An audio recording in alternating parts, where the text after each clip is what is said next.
We'll guide you through how to fix a Bluetooth device connected but no sound coming through it.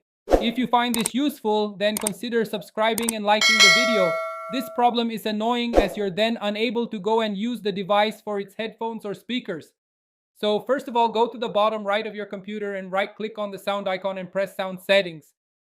If it isn't already, you need to make sure it's selected in output. Go and see if it's working. If it still isn't, you want to go and press Bluetooth and devices to the left. You need to go into devices, scroll to the bottom, and find more devices and printer settings.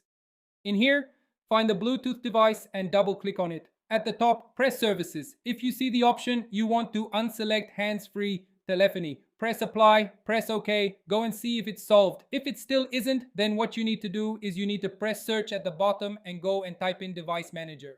In here, you need to go and find Bluetooth and expand it to the left.